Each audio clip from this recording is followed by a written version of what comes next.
पुनीता राजपूत जी का प्रश्न है। राधे राधे गुरु जी, क्या एक ही गोत्र में शादी करने से कुछ होता है क्या?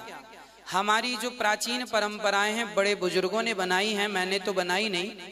उन्होंने जरूर ये कहा है कि समगोत्र में विवाह नहीं होता। समगोत्रीय, किसी का कश्यप गोत्र है और लड़की का भी कश्यप गोत्र है, लड़के का वशिष्ठ गोत्र है और लड़की वालों का भी वशिष्ठ गोत्र है। तो समगोत्रीय मतलब भाई बहन, तुम एक ही अनादि में, तुम्हारे पूर्वज एक ही पिता की संतान है। तुम्हारी संतान ज्यादा बढ़ती गई तो तुम इस शहर में रहने लगे, वो उस शहर में, पूरे भारत में बट गए। तो वो तुम्हारी पूर्वज एक ही है, इसीलिए वो तुम एक ही बाप की संतान हो, इसीलिए एक गोत्र में दोनों का विवाह नहीं होता है ना। इसका साइंटिफिक रीजन भी है। साइंटिफिक रीजन यह है कि समगोत्र में विवाह, जैसे भाई बहन हो गए, अब भाई बहन का यदि कोई विवाह कर दे तो उन भाई बहन की जो संतान होगी, यदि कोई भाई बहन का विवाह कर ले तो भाई बहन के द्वारा जो संतान उत्पन्न होगी, वो संतान जो होगी ना, वो ठीक नहीं होगी, वो शुद्ध संतान नहीं कहलाएगी, उसका विकास नहीं होगा, मानसिक संतुलन उसका ठीक नहीं रहेगा।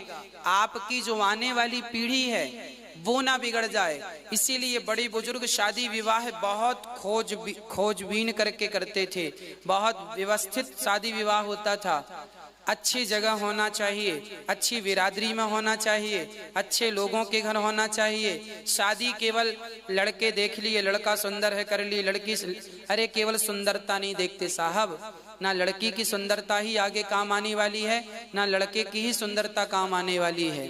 आगे समाज में रहने के लिए सब कुछ चाहिए, है ना। समाज में थोड़ी सी प्रतिष्ठा भी चाहिए। आज बहुत सारी लड़की भाग कर शादी कर लेती हैं।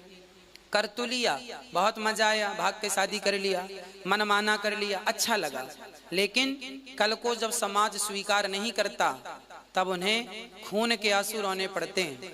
उनसे पूछो कि उनके क्या गुजरती है जब वो लड़की पूरी जिंदगी थोड़ी पति के पास बैठी रहेगी। अरे बोलने बताने के लिए भी तो समाज चाहिए, रिश्तेदार चाहिए, है ना। सास भले कैसी भी हो पर सास होनी चाहिए। सास जिनकी है वो जानती हैं कि सास का सुख क्या है। जिसकी सास है ही नहीं तो उसने जाना ही नहीं, स्वाद ही नहीं जाना कि सास का स्वाद क्या होता, बहू का स्वाद क्या होता, जिठानी का स्वाद क्या होता। माना कि रिश्तों में थोड़ा सा टकरार चलती रहती है पर सबका स्वाद जरूरी है, सब कुछ होना जरूरी है। केवल पति पत्नी कब तक बैठी रहेंगे बताओ, कब तक तुम बात करोगे। इसीलिए परिवार होना चाहिए, अपने होने चाहिए। ये बहुत बहुत गहरी बातें हैं, आज की युवा पीढ़ी भले ना समझे। अब प्रॉब्लम ये है ना कि आजकल लोग अकेले ही रहते हैं, कमरे में बंद हैं, अकेले हैं, तो उसको लगता है कि आजकल लड़की वाले भी ऐसे ही लड़का ढूंढते हैं जहां सास बिल्कुल ना हो। उनकी पहले से प्लानिंग रहती है ऐसा लड़का मिल जाए जिसमें इसकी माँ मर चुकी हो। माँ मर जाए तो बढ़िया रहे, क्योंकि सास का झंझट ही नहीं। आज बहुत सारे लोग ऐसे ही ढूंढ रहे हैं।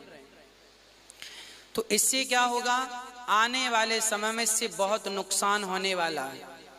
क्या होगा, पहले 4 भाई होते थे, भाई भाई साथ में रहते थे, प्रेम होता था, चलो एक भाई बात नहीं करता था, दूसरा करता था, मिल बांट के हम लोग रह लेते थे।